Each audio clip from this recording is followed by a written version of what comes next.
Or do we need a few minutes?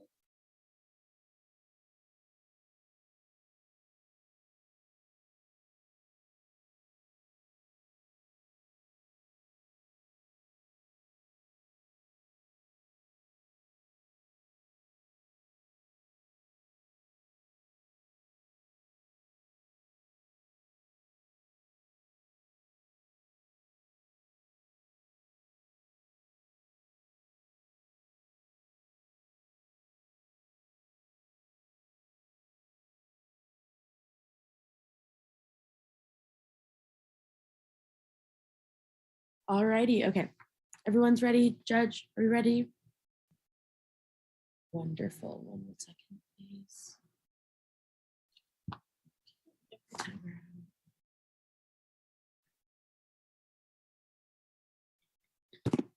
All right. With that being said, let's get started. Time starts now. Oh wait, actually 1 second, sorry. Also, oh wait, you have our names already. So sorry, I thought you didn't have them. Okay, now I'm gonna start. Time starts now. Cities have the capability of providing something for everybody only because and only when they are created by everybody. Because of this quote by Jane Jacobs in her 1961 book, The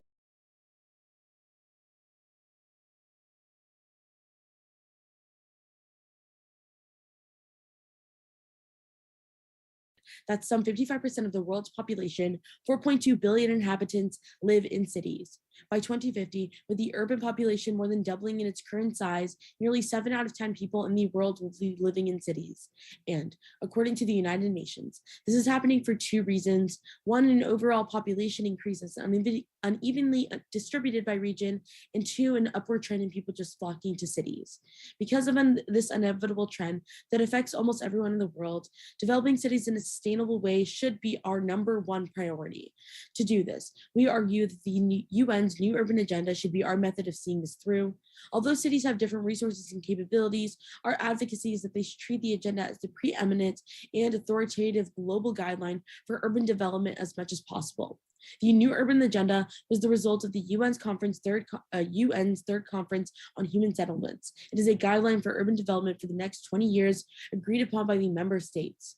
Funding would come from both public and private financing as per sections 130 and 1 through 153 of the New Urban Agenda. It is desirable because it works to achieve the following: provide basic services for all citizens, including access to housing, safe drinking water, sanitation, nutritious food, healthcare, family planning, education, culture, access to communications and technologies. Moreover, the New Urban Agenda realizes that urbanization has risks. So that's why it ensures that all citizens have equal access to opportunities and face no discrimination when everyone will have the right to benefit from what the city has to offer. They will take into account the needs of women, youth, children, people with disabilities, marginalized groups, older people, indigenous people, and among other groups, support cleaner cities, tackle air pollution, as well as health. The urban agenda, it will strive to increase their use of renewable energy, provide greener transport, and sustainably manage their public resources. With that being said, let's get into 2 specific advantages of the New Urban Agenda. The first being that the New Urban Agenda promotes public green spaces. The UN in 2016 writes that landscape design and management solutions that expand access to parks, gardens, bodies of water, forests, and other green spaces and recreational areas promote physical activity and healthier lifestyles. Access to common spaces and green areas has been shown to improve mental health and well-being. And mental health is the single largest cause of long-term medical care. Health supporting neighborhood development strategies foster the viability of local shops, services, and amenities within cycling and walking distance. At the street level, spaces can be created that support social inclusion across different generations and income groups.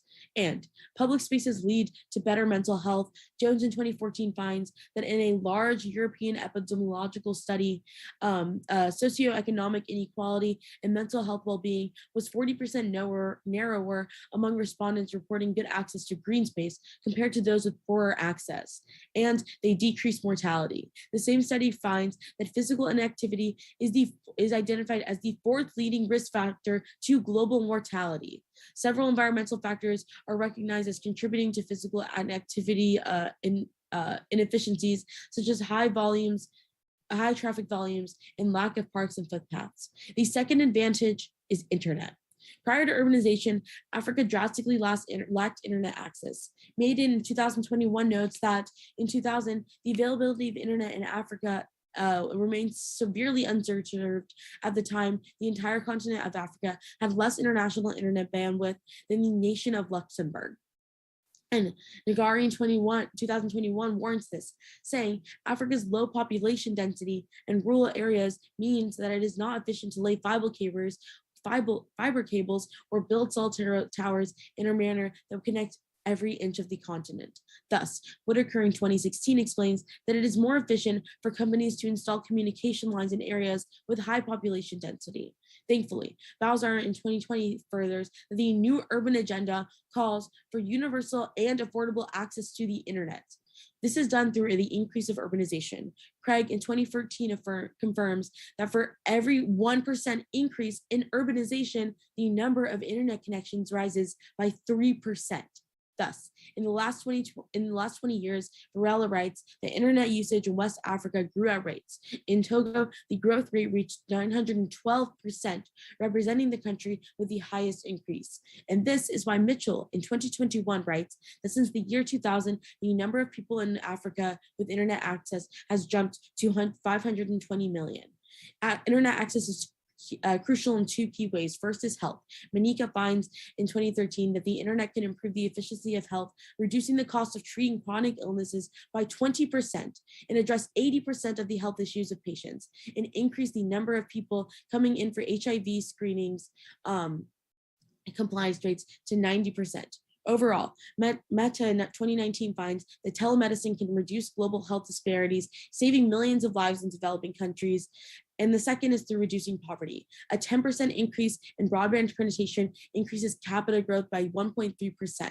And this and 29% of internet access levels experienced in developing countries can increase GDP in Africa by 92%. For these reasons, you should vote for Maya and I. Thank you.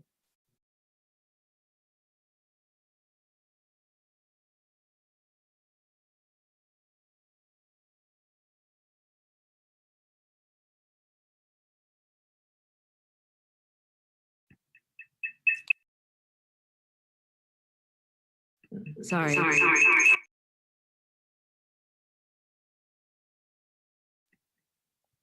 Okay, can you hear me now? You're muted. Sorry. Okay. I'll begin cross-ex in 2 seconds. Okay.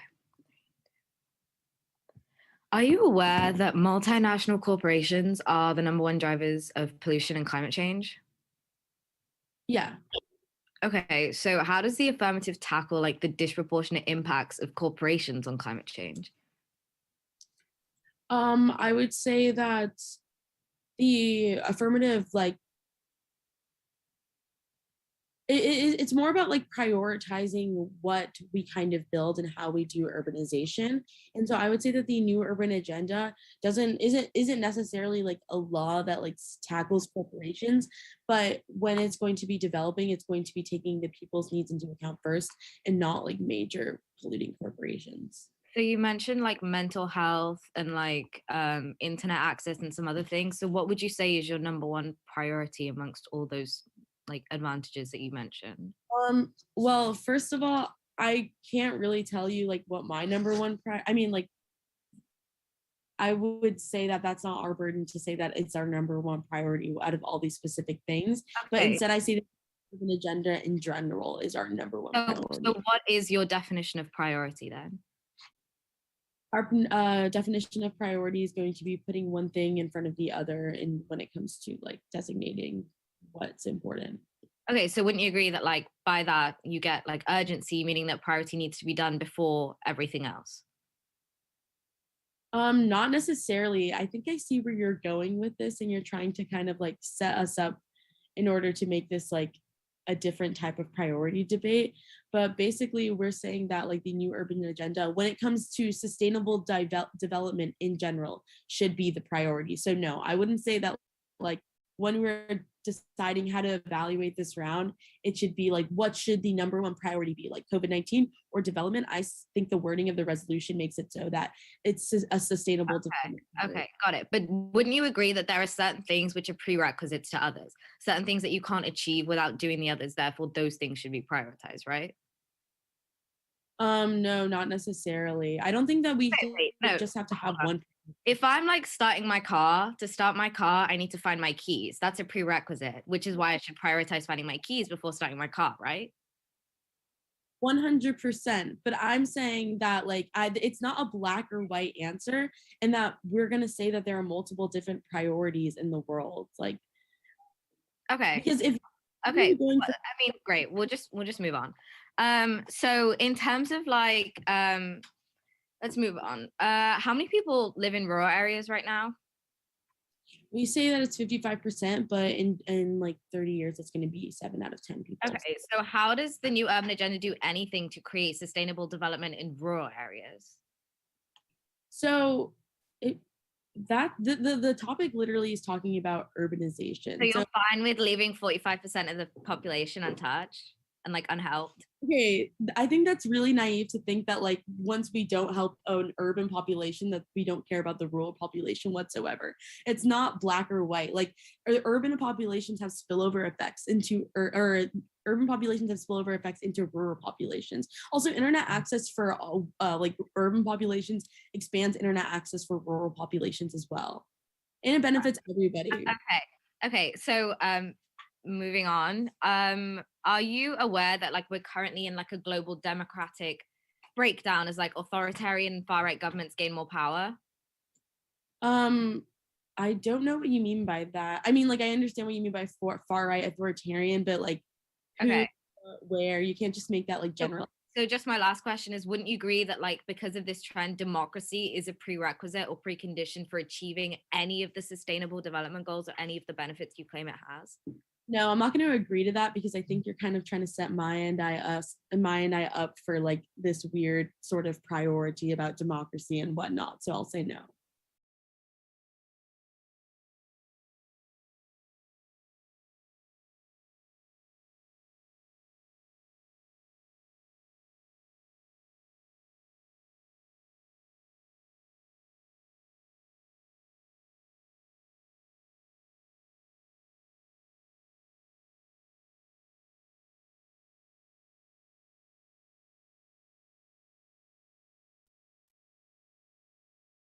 Okay, awesome. Just wanted to get some confirmation from that. Starting my speech on my next word.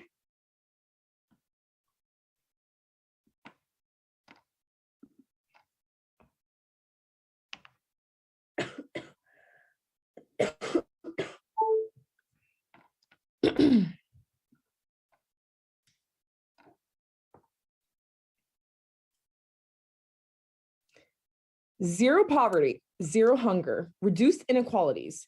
These are a few of the 17 UN Sustainable Development Goals. These goals encapsulate a vision of a society that protects human rights for every global citizen, not just the urban elite. Rather than build cities on a broken system, we must rebuild broken systems to build better communities of all kinds. This is why Iman and I proudly negate today's resolution. We offer the following framework.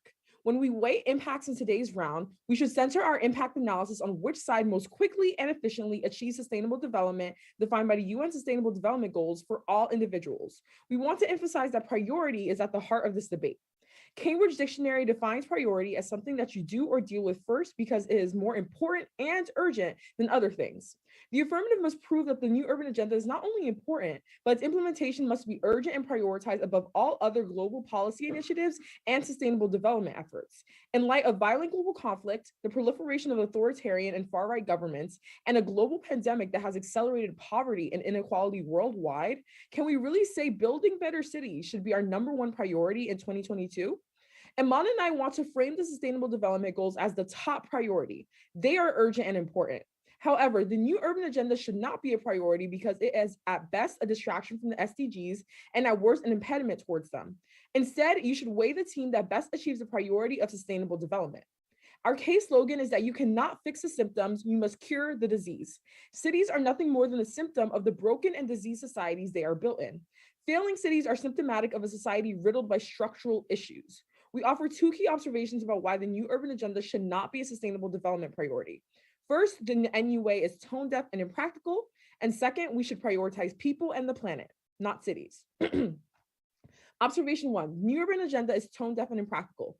Firstly, it ignores that societies are not just comprised of cities. The new urban agenda advocates for one-size-fits-all approach to sustainability. Although the affirmative defends its focus on cities by saying 60% of people will live there by 2030, this ignores over 3 billion people residing in rural areas who are arguably the greatest victims of sustainability and human rights issues.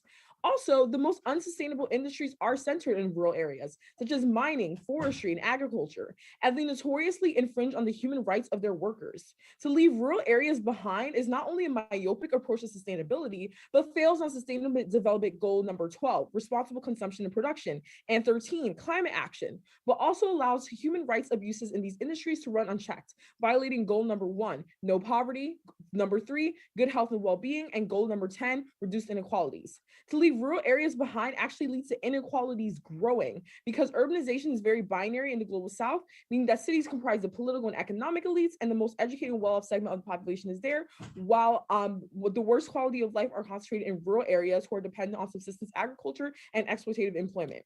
Secondly, the new urban agenda does not call for corporate sustainability reforms, a huge oversight that makes mitigating the climate crisis impossible.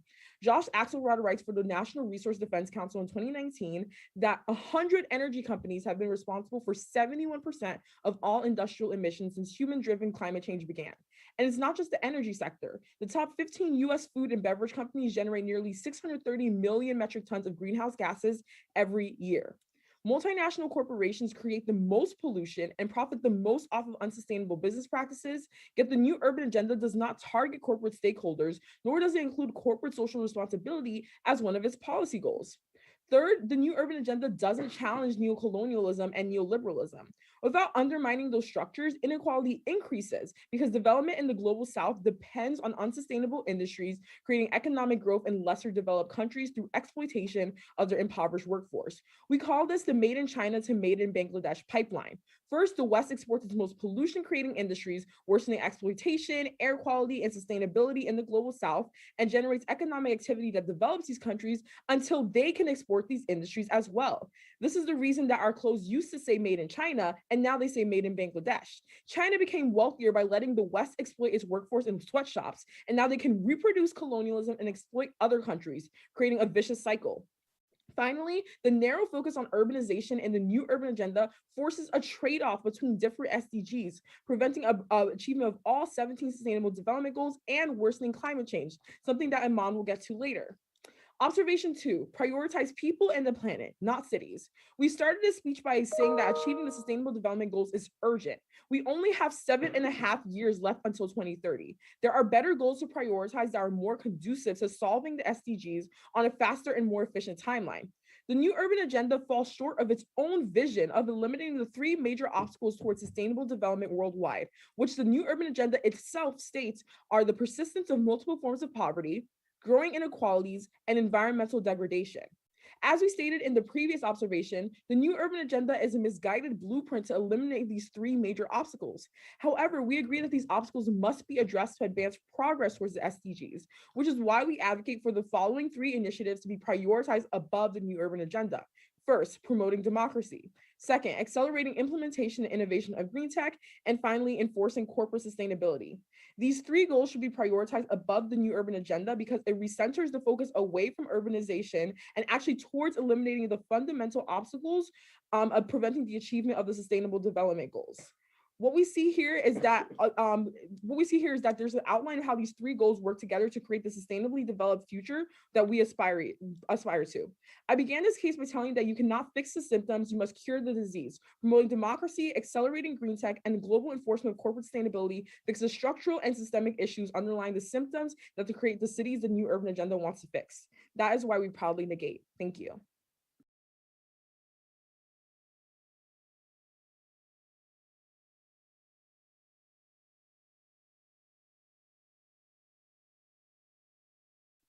I'm open for Alrighty.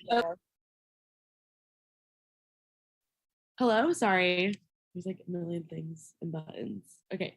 Are you ready for cross? Yes, I am. Okay, awesome.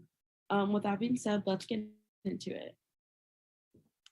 So, can countries only do one thing at a time? Yes, countries can only focus their resources on one major goal at a time for the most part. And they can only prioritize one thing at a time for sure. Okay, so are you saying that like at the time, so like what right now, what is the United States' number one priority? Like, can you look at it and say what it is and what they're focusing all their resources on? I mean, I feel like that's very unfair to say, given that the United States is a federalist country made up of 50 distinct governments. So I couldn't really point to you. I could tell you what Florida's main priority is versus what New York's main priority is. Okay, so I mean, can you tell me what Canada's main priority is then? I mean, Canada is also a federalist country, so I don't really know where you're getting at. Well, I think it's pretty clear where I'm getting at. You say literally in the question that I asked you before that countries literally can only focus on one thing, and then you can't even name. I need to clarify that this is called priority, not what countries should focus on. So when you're focusing on a priority, we clearly tell you that's something that you deal with first before you deal with other things. And we also we're going to continue this in the next speech, but we want to make clear that these are prerequisites to achieving anything that the Sustainable Development Goals want to achieve. So if you want to implement the new urban agenda without having the prerequisites of democracy, green tech, and corporate sustainability, it's going to fail on its face. Okay. Because everything So you say, so let's talk about those prerequisites actually. So those are the things you mentioned at the bottom briefly, right? You talk about democracy, and then what'd you say the other two were? They were green tech and corporate sustainability, global enforcement. Okay, so what is your plan or your counter proposal or counter advocacy as to making sure this gets done? Right. So as we're going to explain further, we believe that specifically we need to we need to promote democracy because we're in a democratic breakdown worldwide that is going to prevent achievement of sustainable development goals, because the less democratic a leader is, the less advanced that they are on sustainability reforms. And given that countries need to implement the new urban agenda on a case-by-case basis, having the most receptive government to implement those is incredibly important. Second, on green tech, we need green technology. Okay. Actually, it's fine. You can talk about it in your next speech, because like you can bring that's something that for speech time. But let's keep going on to the next part. So let's talk about rural populations versus urban populations. So what can we do to like better help a rural population? Because you say, yeah, there's 3 billion people, but like besides implementing like others, like the strategies through the new urban agenda, what can we do for the rural populations?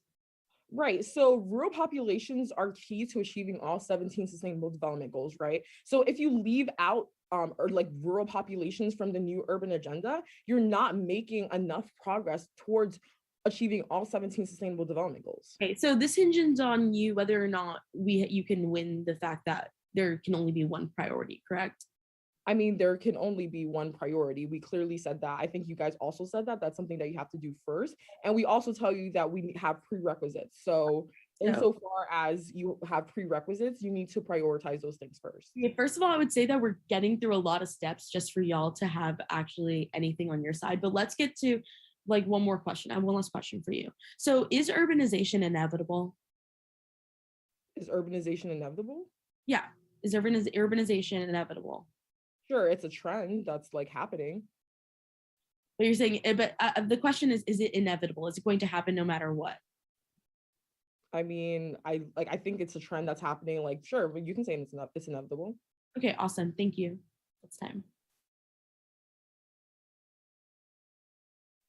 I'm just gonna get my timer set up. Give me 1 second. All right. Is my judge ready? Are my opponents ready? Okay, I shall begin on my first word. So, judge, when examining this debate, I think it's going to come down to, their definition of priority versus ours. And I think it's important in this to refer back to the resolution in which it says a sustainable development goal and not the sustainable development goal, right? So the resolution itself is asking us to examine the new urban agenda as a facet to a multi-pronged approach, right? And hence the word A. So we're not saying that this should be the only thing states can do, right? We see with the United States every day, we're not doing just one thing as a country and calling it a day. So I think it's important to note that it doesn't have to be the only thing states do to tackle inequality or climate change. So I think that's an important distinction to make about my opponent's case here, is that in no way here are we saying that we need to do just this and that only. So I think that's the first thing to tackle. So they talk about how sustainable development goals should be the priority, which we can still prioritize these sustainable development goals while also making life better for the people that live in cities. As my partner told you, 7 out of 10 people will live in cities by 2050. This is, a majority of the population. And my opponents here agreed that urbanization is inevitable. So they conceded that point. So it's important to note that we need to do things and act quickly, as my opponents would say, in order to make the lives of the people living in these cities better. My opponents offer no disadvantages to the internet contention that my partner gave you, or the green spaces contention. So we're not seeing any reason necessarily that these issues in the new urban agenda are bad. What we are seeing is that my opponents want to focus purely on the sustainable development goals while promoting democracy, getting more green tech, and holding corporations more accountable to be greener, which there's no reason that we can't do this while also accomplishing the goals of the new urban agenda, right? We can still promote democracy through the UN, through any institution necessary, and still have the new urban agenda. There's nothing saying one or the other here. So I think that's important to note. And while we're promoting democracy, we can't leave these nations that aren't democratic behind. There's still cities there. There's still people that are worthy of, access to public transit, high quality public transit, free internet, public green spaces. My partner, Nicole, laid out all these advantages to these facets of the new urban agenda, right? We're seeing increased mental health outcomes, increased health outcomes as a whole. So there's no reason why we can't have a world in which all of these things are happening at once. Which I think it's important to note here that we can do all of this. In fact, the UN, who put out the new urban agenda, encourages us to do all of this. So my opponents talk about this neoliberal idea of extractivism happening in the new urban agenda, but provide no alternative besides just promoting democracy, green tech, and green corporations, right? So I think that while it's important to strive towards a more equitable future, the only way we can strive towards a more equitable future is through instituting the new urban agenda. And we can't control what these institutions have already put in place, but we need to act swiftly in order to protect the people who live in cities currently. And as my opponent said, will continue to move to cities. So while rural protection is important because of the industries that are in rural areas, we still need to recognize that urbanization is happening quicker than you and I would anticipate happening, right? By 2050, which is soon, 7 out of 10 people are going to live in cities. So we need to work on making these cities more equitable and better for the people that live there. My opponents here haven't made it clear why democracy or green tech are important to this debate. We see no specific advantages or anything of the sort. We see no way on how these advantages are going to help people in rural areas, these prerequisites are going to help people in rural areas, right? They say we need to do this, but they give no counter ideas or counter plan to do so. So I think it's important to note that we don't have to live in a world where it's black or white and only one thing can happen at once. So we can still have these sustainable development goals in cities through the new urban agenda. And like my partner and I said, we're going to be, creating green spaces that benefit mental health, which my opponents offer no alternative to. They really don't prioritize the health of people here. So I think it's important to note that we're the only ones in this debate that are putting people first and are putting the needs and well-being of others first. So while it is important to protect rural areas, to promote democracy, have green tech, all these good ideas, we're still going to be able to address this problem of urbanization through the New Urban Agenda. For those reasons, I strongly urge you to side with Nicole and I here.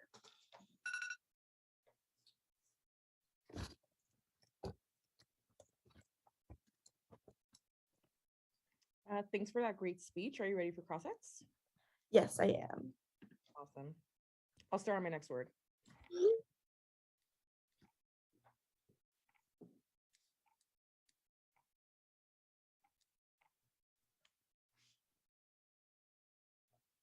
Okay, so going down the flow of your case, we see like the specific advantage of green spaces leading to mental health inclusion. So can you really like break down the link work between how you go from green spaces to mental health? Right. So as Nicole laid out in her first speech, we kind of see that access to green spaces creates access to, exercise, or even just like getting out, getting the blood flowing, which increases health outcomes, but can also increase the mental health of people who live in cities. So Right. The development of green spaces is unique to the New Urban Agenda? Well, it's unique in today's debate because, promoting democracy, green tech, and green corporations don't really have anything that would promote green spaces here. Right, but what I'm failing to understand here is really how the New Urban Agenda specifically leads to this benefit, because you don't have to prioritize the New Urban Agenda to have green spaces. So can you like show me how the New Urban Agenda specifically gets that advantage? Right. So the New Urban Agenda literally has it says that we will have more green spaces, right? Like it is literally in the plan. That's fine. Moving on. So wouldn't you say that governments implement the New Urban Agenda? Yes. Okay, so isn't it important that those governments actually prioritize sustainable development and the New Urban Agenda and for it to be implemented?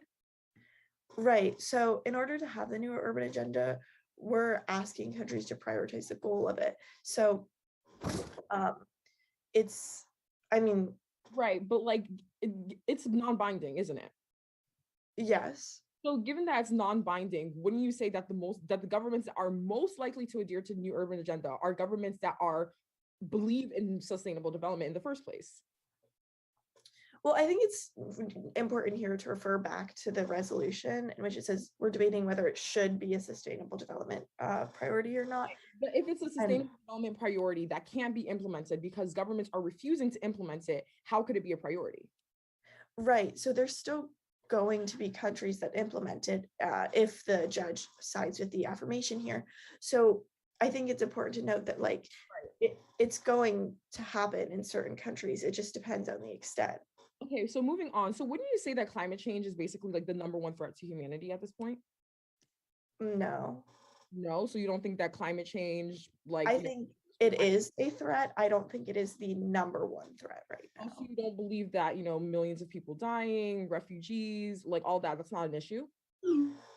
Right. So, but how is promoting democracy gonna like fix that? That's fine. But I just want to like kind of like, get, so given that you're not mitigating any of the climate change efforts by not enforcing corporate sustainability, not implementing green technology in cities. Right. So I'm saying that we can do all of that. We can still do. Can I please finish my question? If you're decreasing their mental health by inflicting them to like, the net harm of climate change. Right. So I think climate change is an issue here, but you're missing the point when we're saying we can still, hold we can still hold corporations to be greener. We can still promote green tech.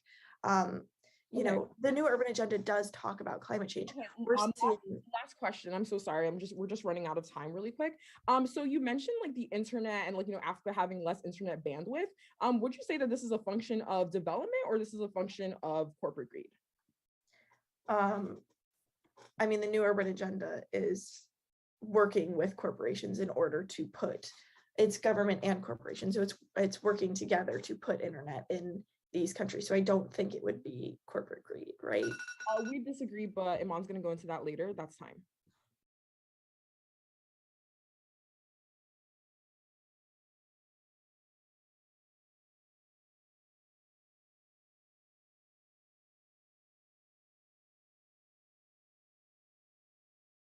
Just a second.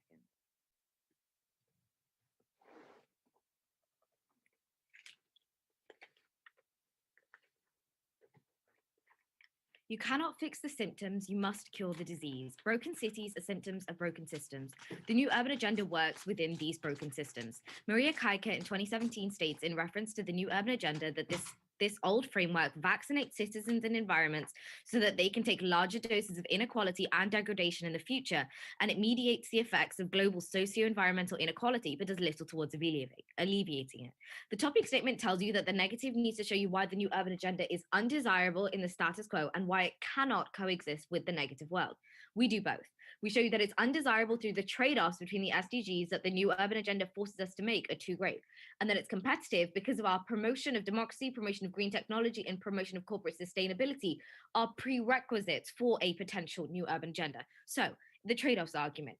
Research shows from the International Journal of Urban Sustainable Development that efforts to achieve one sustainable development target, which the No Urban Agenda does, Sustainable Development Goal number 11, can also increase to trade-offs in other targets. For example, actions to meet a need for increased housing can lead to the conversion of farmland and green areas, affecting the livelihood of farmers at the urban-rural interface, disturbing ecosystem services through conversions of local ecosystems, and pushing food production further away from consumers. In the instance of green spaces that are promoted exclusively from the new urban agenda, this is at the expense of those in rural areas, uplifting them. In the instance of prioritizing internet access, this looks like urbanizing cities and prioritizing spaces without the innovation of green technology, which I will get into later. And it looks like mining and digging up rural areas once again to create pipelines, giving corporations more power to colonize the global south to enact internet access that suits them. We prove to you that the new urban agenda does not adequately solve or work towards the SDG goals. First, through the two observations. First, that the new urban agenda is tone deaf and impractical. The second speaker says that we put people first, but only people in cities, right? Because societies are not just cities, rural areas exist too. The new urban agenda sacrifices the welfare of rural communities at the expense of sustainable development.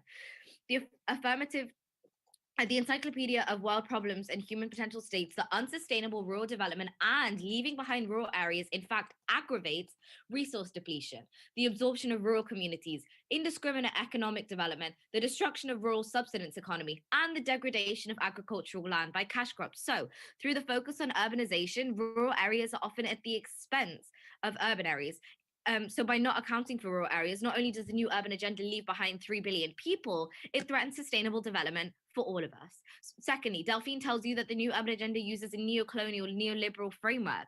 One of the goals of the new urban agenda is to use urbanization to transition people to the formal economy, which is inherently bad.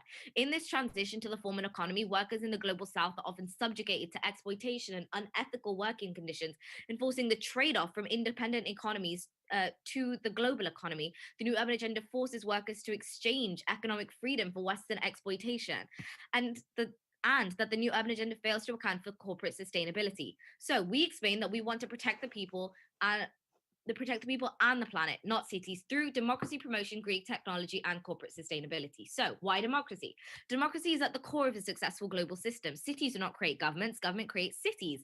Global democratic breakdown and recession is the greatest obstacle to securing human rights, eliminating poverty and inequality, and passing environmentally friendly policies.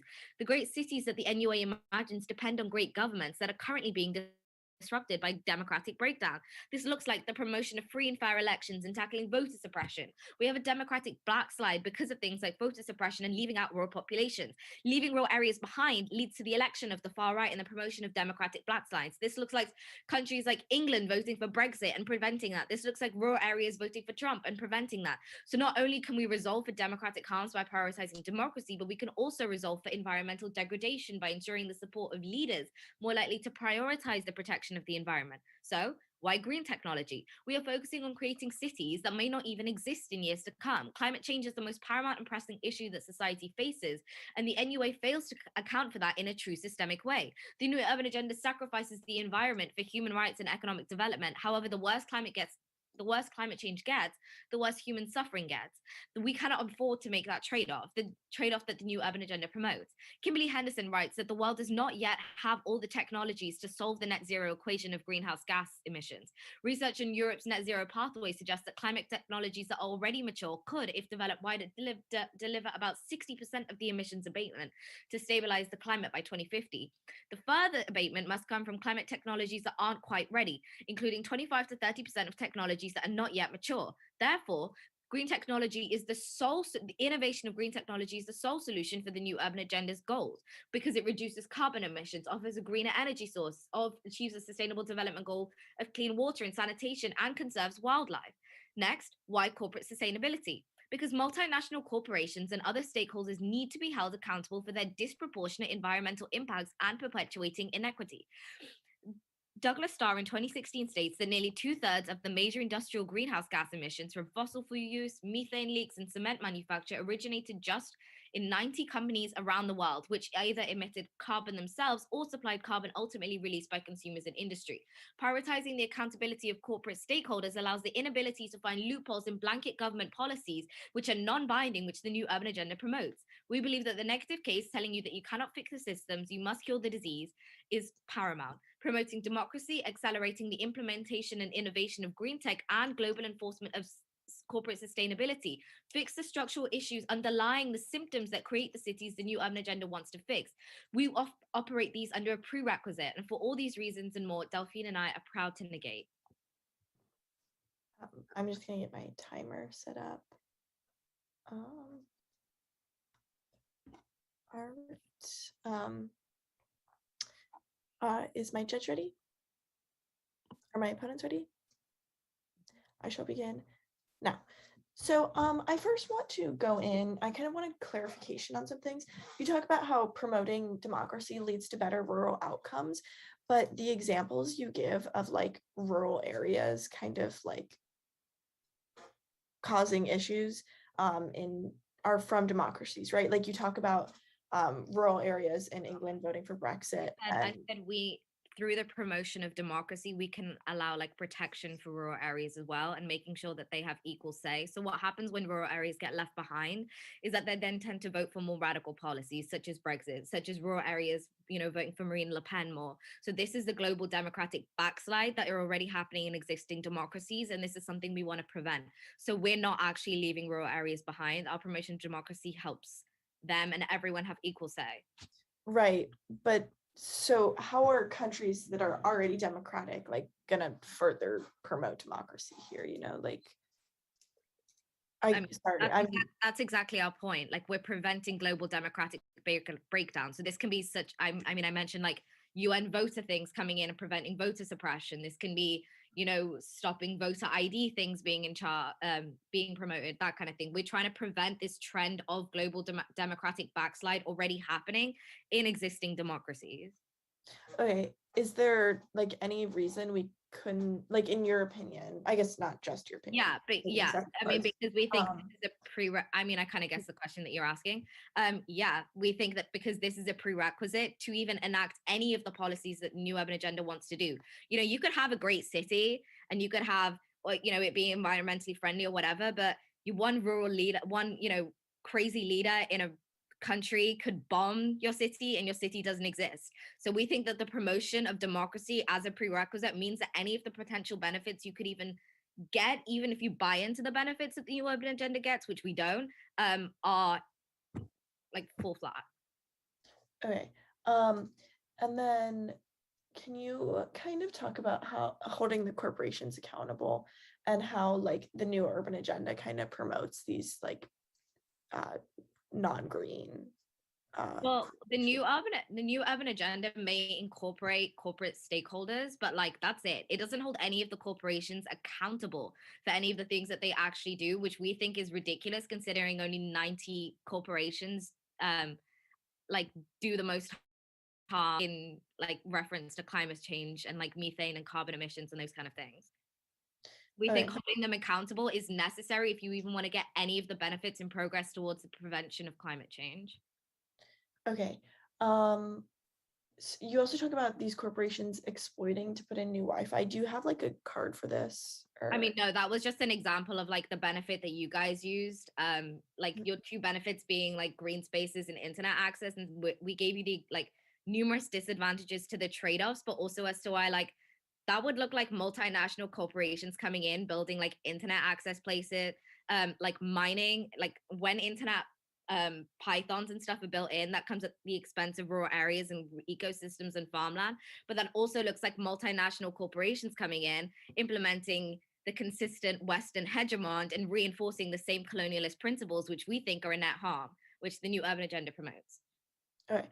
So like you're saying, like in based on your knowledge and like everything you've learned through researching this case, do you think like corporate and public partnerships are inherently bad? In instances that the new urban agenda promotes, we think this is a net. Yeah, we think if there's no enforcement, it's a net harm. Okay, that's time. Thank you.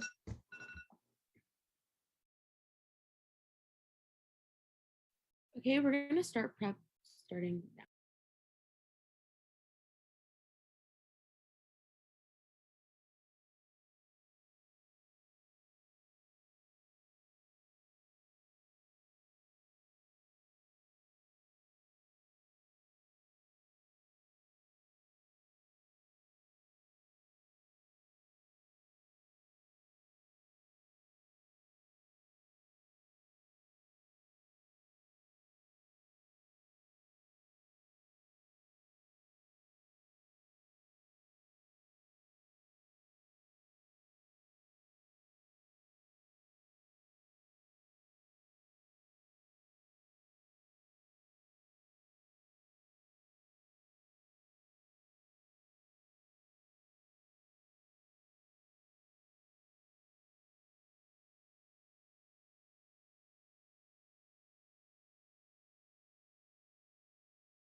Okay, I'm gonna start off with the priority argument, and then I'm gonna let you know where I'm going from there.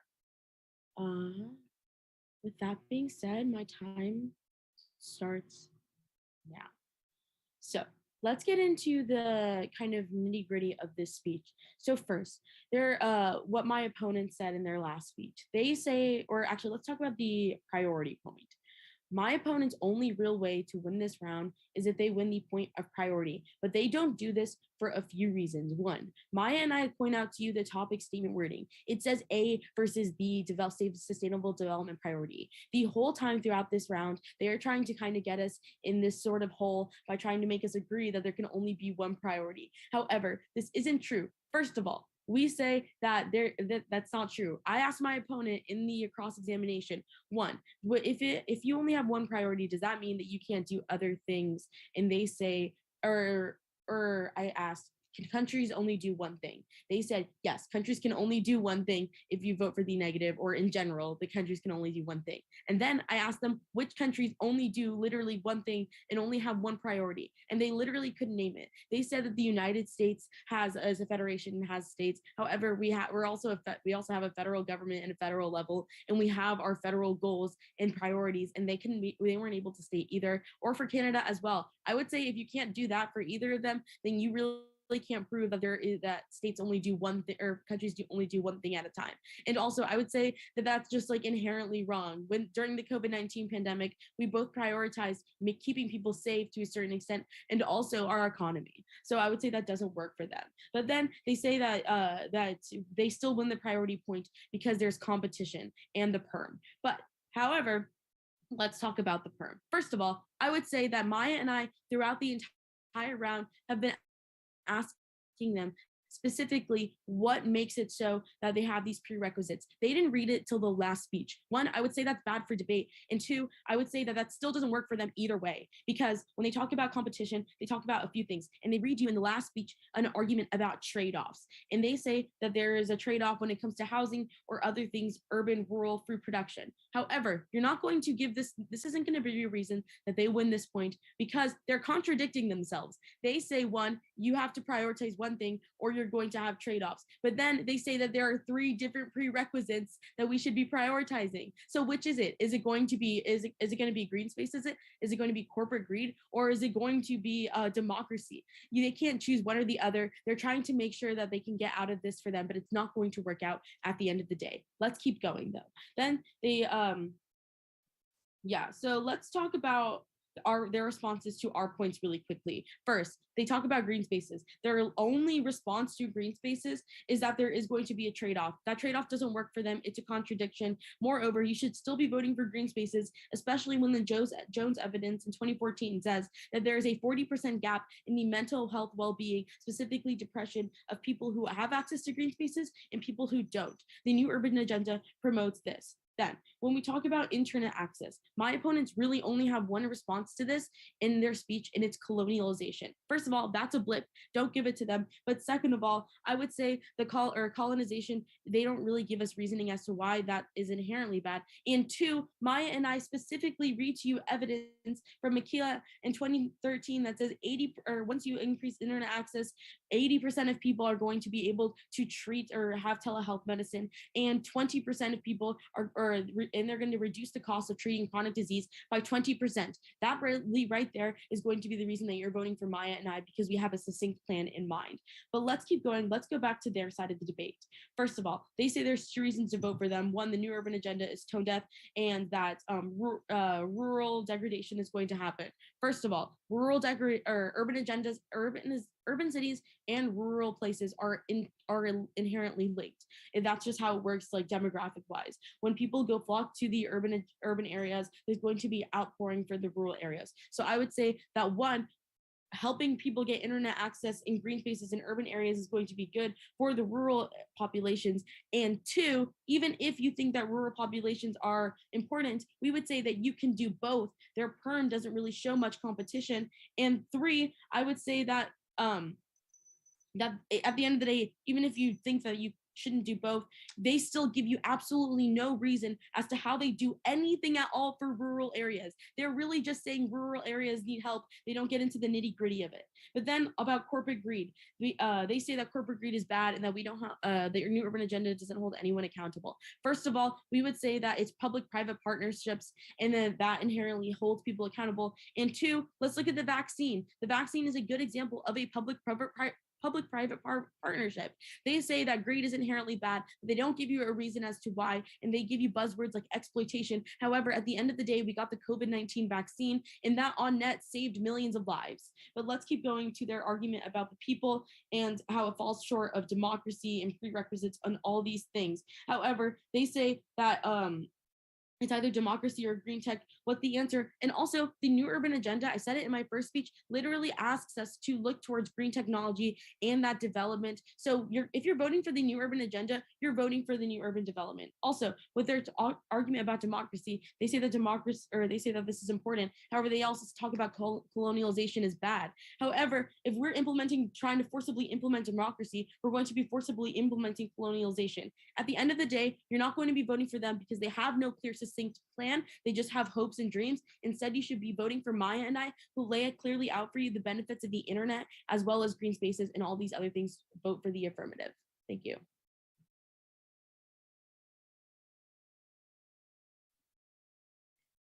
Hi, I'll be starting my prep time now.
Am I audible? Okay, awesome. I will begin on my next word.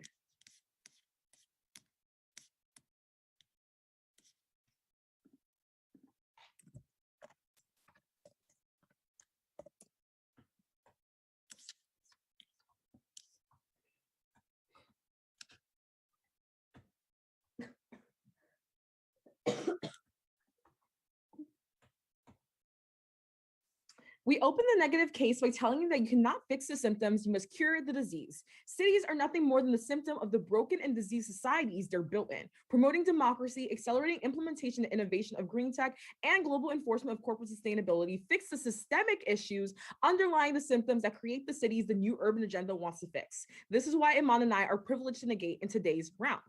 Are cities bad because they're inherently bad?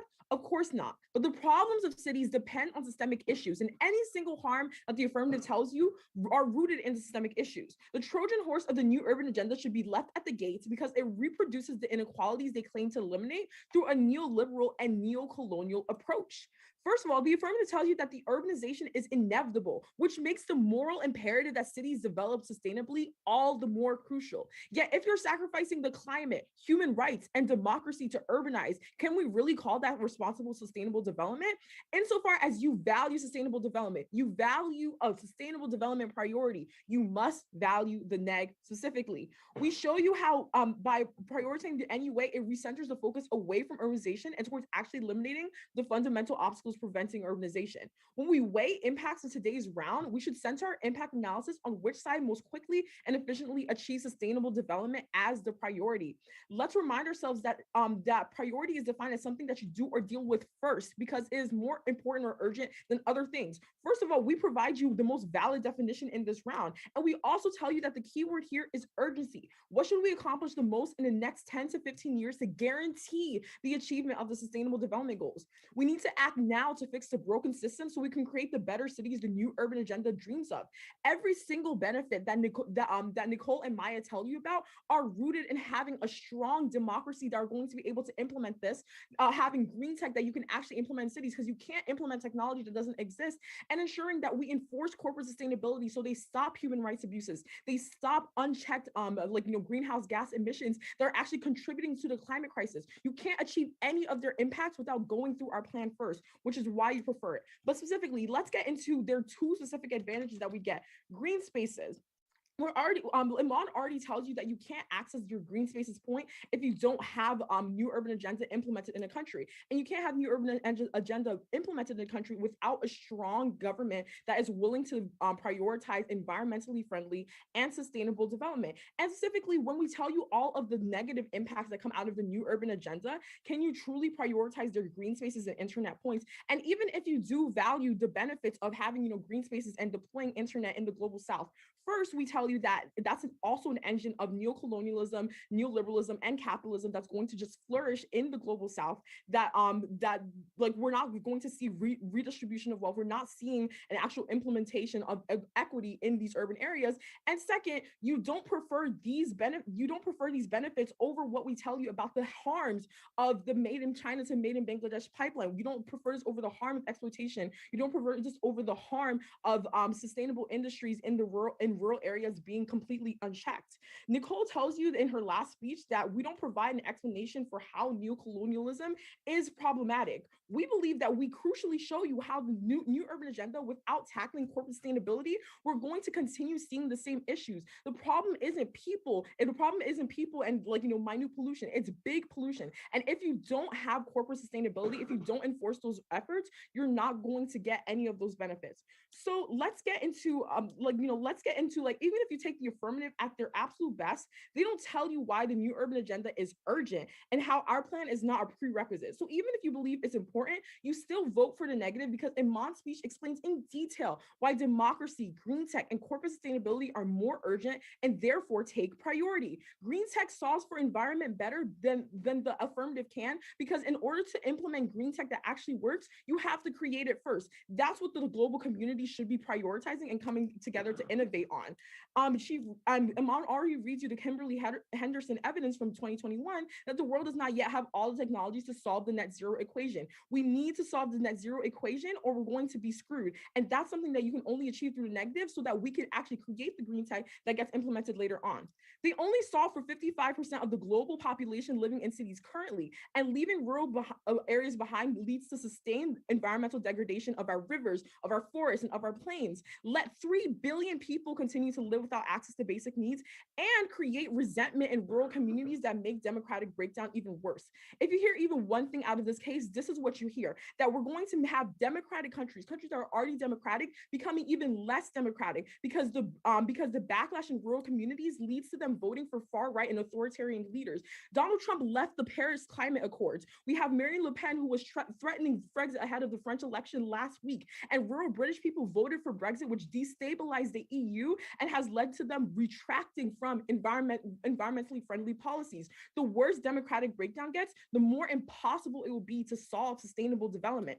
And they might fix cities, but they allow multinational corporations to continue creating the most pollution, which leads to climate change, which is an inevitable apocalyptic catastrophe if you let it go unchecked. If they don't mitigate climate change, they don't receive any of the benefits. You don't get mental health, you don't get internet for Africa if you let climate change go unchecked. So, but even if you don't buy that the threat of democratic breakdown, the necessity of innovating on green tech, or the ramifications of not enforcing corporate sustainability are urgent, we still win because our first observation showed you that the new urban agenda actually threatens achieving sustainable development, that it leads to trade-offs, and it's incredibly important that we negate in today's round in order to actually achieve any of the impacts that we get out of the affirmative, which is why we're proud to negate. Thank you. Good round.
I'm so sorry.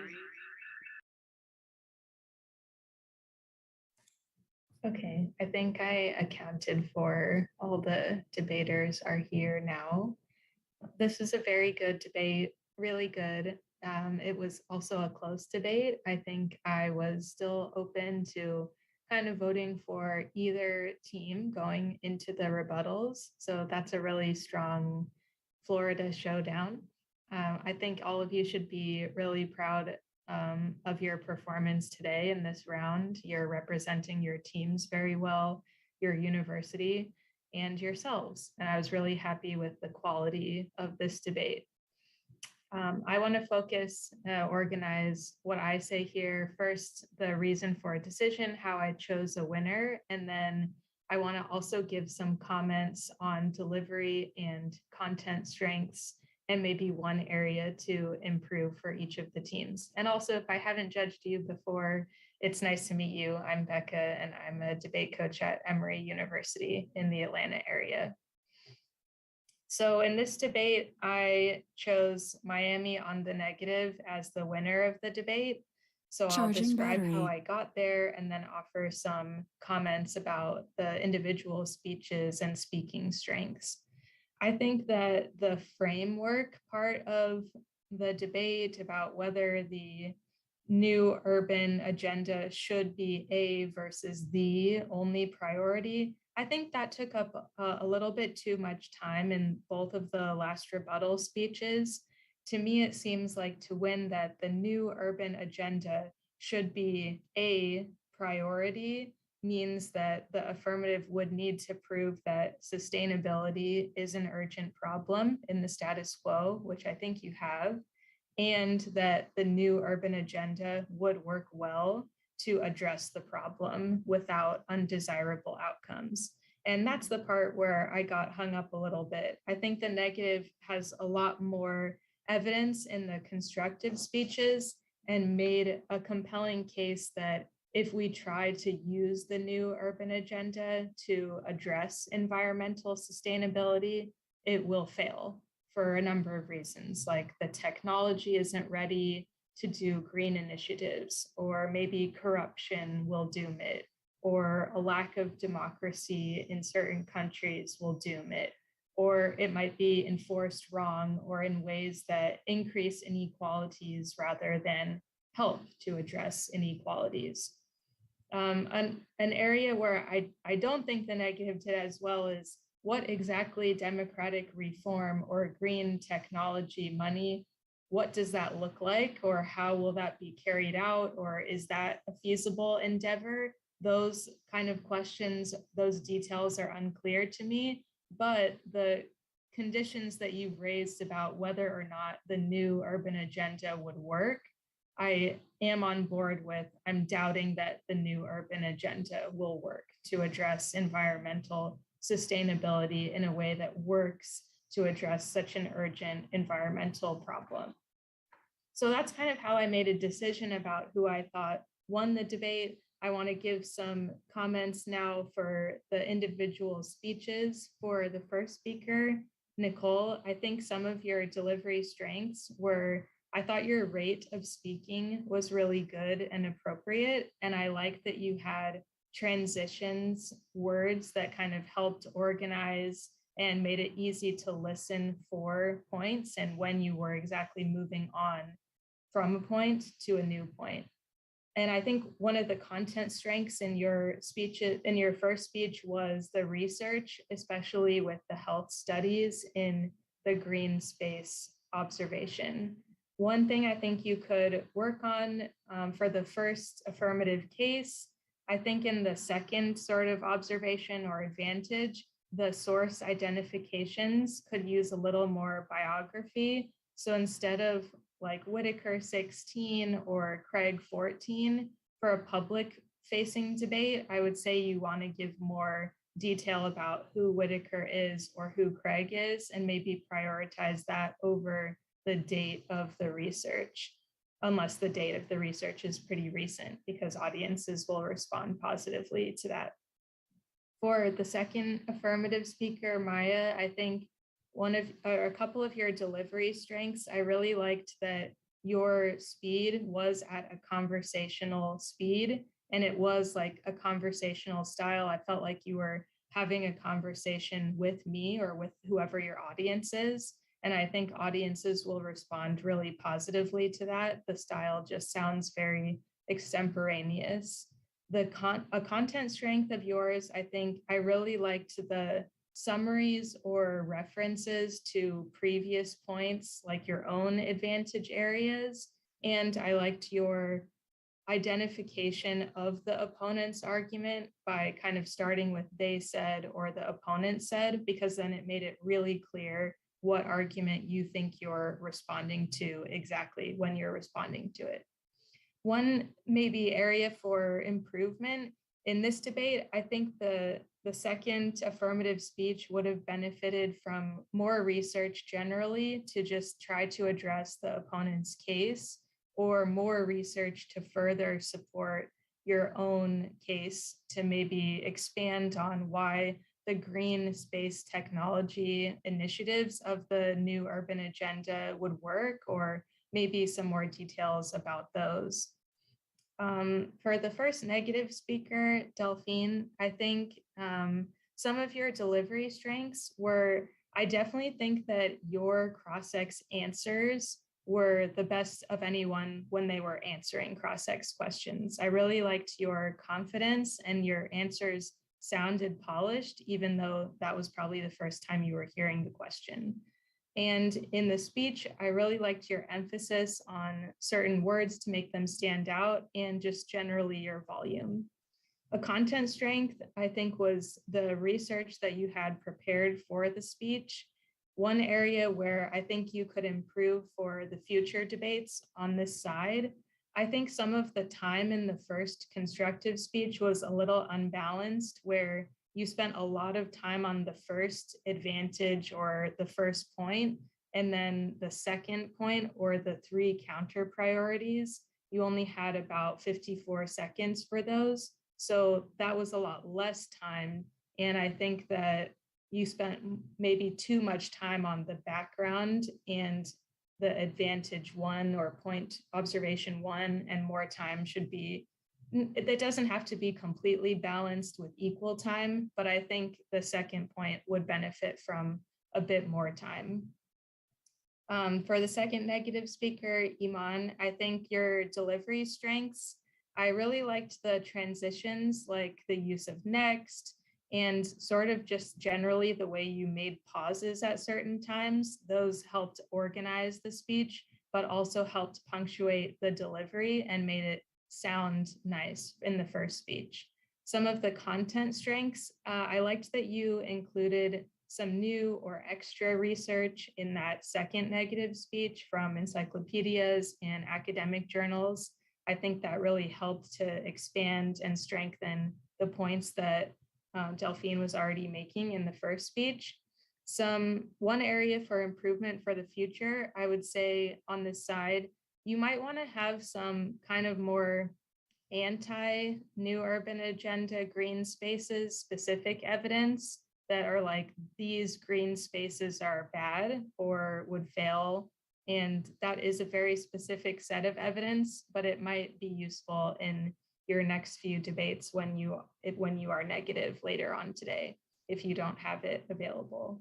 So those were some comments I had. I'm happy to entertain any questions that you all might have for me about how I decided who won, or just generally about any of the speeches that you gave. Again, great debating, everybody.